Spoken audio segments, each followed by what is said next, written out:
All right, so this week's topic is micronutrients. This is a continuation of the nutrition series. Last week we talked about macronutrients, so progressing with decreasing importance. So we started with energy balance and caloric maintenance, and then we discussed the weight management strategies with the caloric balance. Then we moved into the macronutrients, proteins, fats, and carbs, and then we'll get into the micronutrients in a little bit more detail here. So to give an overview, the micronutrients typically are that are discussed are vitamins and minerals. Sometimes water is included in this discussion, but the subcategories here of vitamins would be then the fat soluble and the water soluble. So different types of digestion of these vitamins. To give an overview, so there's only four fat soluble vitamins, and these have particular importance in the body because if they aren't water soluble, that means that they aren't easily processed and filtered out, and so there's an increased risk of being in excess of these particular vitamins. So A, D, E, and K. Typically, we don't see too many of these that are in excess, and we'll talk about the study that actually measured these different vitamin concentrations within athletic population. But the particularly vitamin D tends to be actually low in athletes, so it's not. While it is a concern theoretically, in practice, we don't necessarily see all of these being problematic. So, just to give a brief overview, all of these vitamins have kind of overlapping functions or contributions in the human body. So you'll see like immune support or immune health in a lot of these. So I tried to give as much variety in terms of their contribution to health and wellness as possible, but there's a lot of overlap here. So with vitamin A, it's particularly important in vision and white blood cell production. This is kind of unique compared to the rest of the fat soluble vitamins. Some symptoms, if it's deficient, would include things like night blindness, dry eyes, or an increased infection risk. Vitamin D is notorious for its contribution to bone health. So, vitamin D's presence essentially helps the body to utilize calcium in laying down strong bones. So, you can have plenty of calcium in your diet, but if you don't have vitamin D, then your body can't necessarily process the calcium. So, it's important for developing and laying down healthy bone.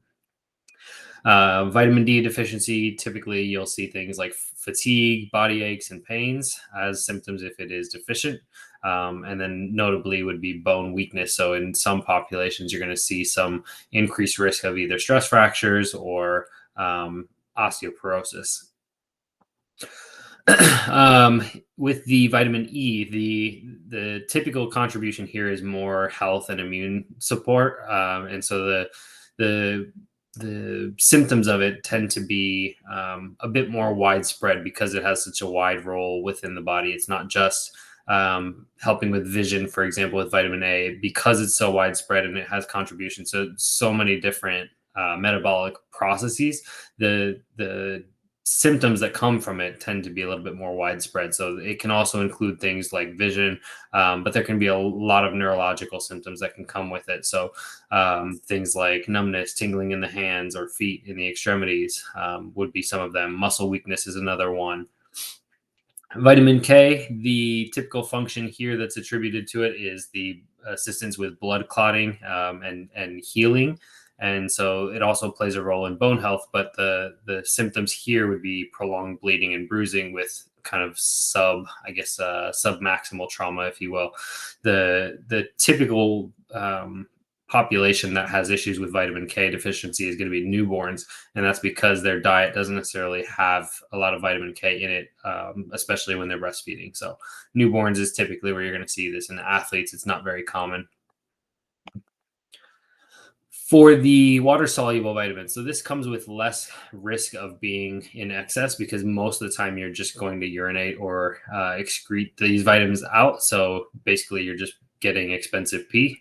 The Again, there's a lot of different water soluble vitamins here, and so the differences will, especially in these water soluble vitamins, they become very overlapping. So we won't go into detail on all of these. You can read up on these in some of the online resources that will be listed later in the presentation. But just to kind of pay attention to some of the notable ones, vitamin B3, 6, 9, and 12 tend to be of more importance or discussion at least. Um, Whereas things like vitamin B5 is less commonly discussed. So while they do have their signs and symptoms if they're in deficiency, the more common is going to be things with vitamin B3, B6, B9, and B12. I always wondered why there was such odd numbers. So why it skips over like vitamins B4, 8, 10, and 11. And most of it's a technicality because the definition of vitamin is a organic and it has to be utilized by the human body. So either they're produced in by the body or sorry, the other definition of the vitamin is that it has to be extra outside of the human body. It has to be consumed as part of the diet in order to be utilized. So it can't be something that's produced in bulk by the body. And so a lot of these are either not vitamins by definition because it's produced inside the body, or they're inorganic materials or compounds. The last one here, in addition to the vitamin B, is the vitamin C. And this is typically an antioxidant, which has a large contribution to immune health. There's some debate of whether or not the consumption of extra vitamin C has any health benefits, but getting at least sufficient vitamin C definitely helps with some general health. Or back in the day, the common issue was scurvy, and so this is the Jack Sparrow looking at I can't remember the other pirate's name now, but the pirates were typically, or they were notorious for having scurvy because they were eating nothing but like crackers or drinking wine all day. They weren't necessarily getting their vitamin C through their diet. Some of the notable minerals, and there's a lot more than just this, but these are just some of the more commonly discussed minerals that are in the athlete diet. So sodium is probably the biggest one that I see. Athletes always ask if they need to take more sodium, or they talk about, I need to take my electrolytes, and they're typically referring to sodium. They say, when I sweat, I lose sodium, so I need to consume more of it. There's a lot of debate about that, and there's not much research behind it, so I wouldn't place too much emphasis on it, but it's one of the minerals that should be at least maintained. So the function of sodium within the body is primarily water retention, and effectively it's just moving water in a strategic way. So either it's helping with water retention within, for example, the muscles, if we're trying to promote some kind of athletic performance through muscular endurance, or it could be something as large as like the renal system, where we're trying not to excrete the water, we're trying to keep it within the human system. Iron is another pretty important one. This is more commonly deficient in women, and the importance is even higher in women as well, because they don't necessarily one, because they're lower in it, but also they have less of it in their diet. And so we'll talk about what the paper from this week discussed in terms of the iron supplements, because even with supplementation, a lot of times female athletes are still low in iron. Zinc is less discussed, but another one that can be important for cell growth and wound healing. So a lot of the kind of metabolism or the recovery work, if I hate the word recovery, but it's important for basically rebounding from the athletic stress, the oxidative compounds that we put on the body. We don't need to get into the details for the rest of these, but just knowing that they are some of the minerals, and that they have a unique role, that if they are deficient, they're going to have some kind of a sign and symptom within the body. Literature review for this week: the Gatorade Sports Science Institute put out a PDF that is micronutrients for female athletes. This is a pretty short read, but it's really important for the female athlete and how their needs might differ from male athletes. Barbend put out a pretty good article that's 7 micronutrients that are good for athletes. I don't remember if they were exactly aligned with the micronutrients that I selected, but pretty good article in terms of its depth and discussion of like practical information for athletes. NSCA has a basically a blog publication that was micronutrient requirements for athletes. This was an excerpt from their larger publication, which was I believe it was called, oh, I can't remember the name now. It was something along the lines of nutrition guidelines for athletes. But a good read, and it's pretty concise. It takes some pretty dense information and boils it down into a digestible read. Eric Helms is one of my favorites in anything nutrition related. So good to hear him talk in the media aspect of this week. So he has his own YouTube series. This is really good if anybody wants to learn more about nutrition, specifically within the pyramid scheme that he discusses. And I follow that framework as well. So talking about, again, the importance of energy balance first, followed by macronutrients, micronutrients, nutrient timing, and then ultimately supplements. I think it does a really good job of keeping things in perspective, because a lot of times that pyramid gets flipped and everybody wants to talk about supplements, but nobody wants to talk about macronutrients or their energy balance. So check out that series if you want to look more into the holistic view of nutrition. And then for practical information on like bodybuilding and muscle hypertrophy, he has a podcast on YouTube that is titled Carbs, Fats, Micronutrients for Bulking. This is another good in-depth conversation, and it really digs into his experience as a bodybuilder, competitive bodybuilder, how he kind of tackles micronutrients in addition to some of these other macros, but talks about the micronutrient strategies that he utilizes himself. Andy Galpin's another good speaker on this subject. He's got a short YouTube video that's actually really old. It's kind of interesting to look back at some of his earlier content where the quality is a little bit lower than what it is now, where he's got this fancy podcast and microphone and camera quality and everything. But this is a good quality information regardless. So every macronutrient and micronutrient in 5 minutes, he basically just breaks it down in a little graphic that he made on, I'm assuming, what's like, I can't even remember what's the name of that app. There was a computer program where you used to draw, Microsoft Paint. Yeah, it looks like it's done on Microsoft Paint. So the quality is a bit comical, but the information is still good and relevant.